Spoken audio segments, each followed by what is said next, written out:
Selamat pagi Bu, perkenalkan kami dari kelompok 7. Di sini kami akan mempresentasikan hasil analisis kami mengenai PT Adaro Energi Indonesia yang beranggotakan dari saya, Berdivanova Jufaria S dengan NIM 4322301161. Saya Kristina Maharani Sipayung dengan NIM 4322301157. Perkenalkan, nama saya Marcella Nancy Sorrentini Perez. Perkenalkan, saya Sinta Tiara Kartika dengan NIM 4322301131. Perkenalkan, nama saya Widianti dengan NIM 432230101026. Perkenalkan, nama saya Mika Agustina, NIM 4322301171. Profil perusahaan PT Adaro Energi Indonesia Tbk atau EII didirikan pada tahun 2004 dengan nama PT Padang Karunia dan telah tumbuh menjadi produsen energi terkemuka dengan bisnis-bisnis di sektor pertambangan dan jasa batubara, energi terbarukan dan tidak terbarukan, utilitas, mineral, pengolahan mineral, dan infrastruktur pendukung yang dijalankan perusahaan-perusahaan anak. Pada tahun 2022, untuk menyederhanakan struktur bisnisnya, EII mengklasifikasikan kembali perusahaan-perusahaan anak ke dalam 3 pilar pertumbuhan, yaitu agroenergi, agrominerals, dan agrogreen. Terdaftar wajib pajak. Pengamat perpajakan Justinus Prastowo menjelaskan, wajib pajak atau WP termasuk badan atau perusahaan lagi melakukan perencanaan pajak atau tax planning. Namun, upaya inilah yang sering muncul upaya mengakali aturan pajak. Tax planning sebenarnya adalah seni untuk membayar pajak seefisien mungkin. Nah, upaya ini berujung dua persimpangan, yakni tax evasion dan tax avoidance. Keduanya sangat berkaitan tetapi berbeda. Perbedaan antara kedua strategi pajak itu adalah legalitasnya. Tax avoidance adalah trik penginderaan pajak.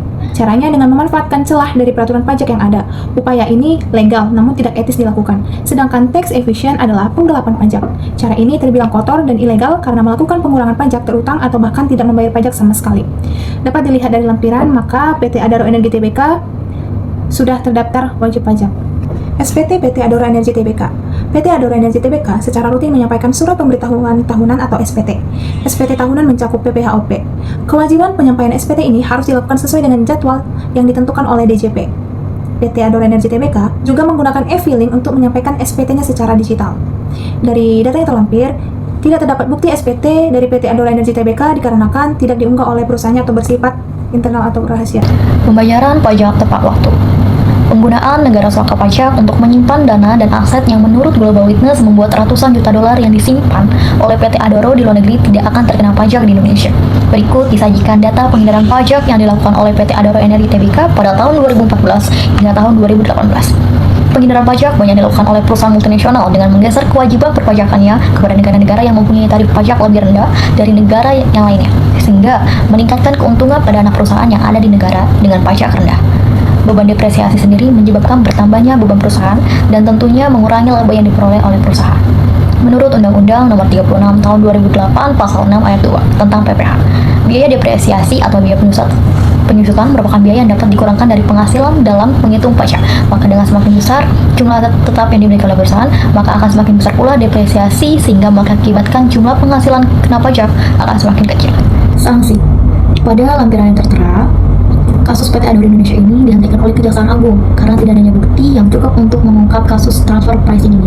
Setelah terlibat dengan dugaan penggelapan pajak, PT Adaro Indonesia mencoba memperbaiki sistem dan kinerja perusahaan agar citra perusahaan menjadi baik lagi di mata publik. Pada tahun 2018, Direktorat Jenderal Pajak memberi penghargaan kepada PT Adaro karena telah memberikan kontribusi kepada negara senilai total 774 juta dolar US. Saya akan menjelaskan tentang kasus transfer pricing yang terjadi pada PT Adaro dengan anak perusahaannya Coal Trade Services International yang berlokasi di Singapura. PT Adaro Indonesia merupakan perusahaan batubara terbesar nomor 2 di Indonesia yang memiliki produk andalan batubara berkalori rendah dan ramah lingkungan yang dikenal dengan EnviroCoal. Ini bukanlah pertama kalinya PT Adaro diisukan melakukan transfer pricing. Sebelumnya, di tahun 2009, isu ini sempat menarik perhatian publik. Namun, ternyata tuduhan tersebut tidak terbukti dan kembali muncul di 2019. Nah, berdasarkan laporan internasional dari Global Witness yang dirilis pada Kamis tanggal 4 Juli 2019, PT Adaro diindikasi mengalihkan pendapatan dan labanya ke anak perusahaannya Coal Trade Service International yang berada di Singapura melalui transfer pricing. Nah, prosedur yang dilakukan PT Adaro terbagi menjadi dua. Yang pertama, batu bara yang ditambang di Indonesia dijual oleh PT Adaro dengan harga yang lebih rendah kepada cold trade, kemudian dijual lagi dengan harga yang lebih tinggi. Nah, kedua, bonus berjumlah 55 juta US dollar yang diberikan oleh pihak ketiga dan anak perusahaan Adaro lainnya dibukukan oleh cold trade. Pembukuan yang dilakukan tersebut bertujuan untuk meminimalisir pajak PT Adaro, dikarenakan tarif pajak di Singapura lebih rendah 17% dibandingkan di Indonesia. Dalam laporan tersebut juga disebutkan bahwa melalui perusahaan luar negerinya, sejak tahun 2009 sampai dengan tahun 2017, PT Adaro berhasil membayar pajak sebesar 125 juta US dollar atau 1,75 triliun rupiah lebih rendah dari yang seharusnya dibayarkan di Indonesia. Selanjutnya adalah laporan keuangan PT Adaro pada tahun 2017 sampai dengan 2021. ITR dapat dicari menggunakan rumus beban pajak penghasilan dibagi dengan laba sebelum pajak. Pada tahun 2017, beban pajak penghasilannya adalah 393.093 dibagi dengan laba sebelum pajaknya adalah 929.531. Maka ITR-nya pada tahun 2017 adalah 0,42289. Pada tahun 2018, beban pajak penghasilannya adalah 343.457 dibagi dengan laba sebelum pajak adalah 820.998. Maka ITR pada tahun 2018 adalah 0,4183. Di tahun 2019, beban pajak penghasilannya adalah 224.101 dibagi dengan laba sebelum pajaknya 659.103. Maka ITR pada tahun 2019 adalah 0,34001. Di tahun 2020, beban pajak penghasilannya adalah 63.660 dibagi dengan laba sebelum pajaknya adalah 222.165. Maka ITR pada tahun 2020 adalah 0,2865. Di tahun 2021, beban pajak penghasilannya adalah 457.658 dibagi dengan laba sebelum pajaknya adalah 1.486.251. Maka ITR pada tahun 2021 adalah 0,3079. Berikut adalah kesimpulan hasil analisa laporan keuangan periode 2017 sampai 2021.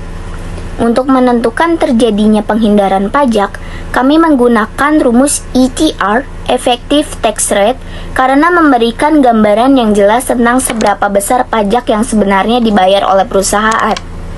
Semakin tinggi presentasi ETR yang mendekati tarif pajak penghasilan badan yang berlaku, semakin rendah tingkat penghindaran pajak yang dilakukan oleh perusahaan.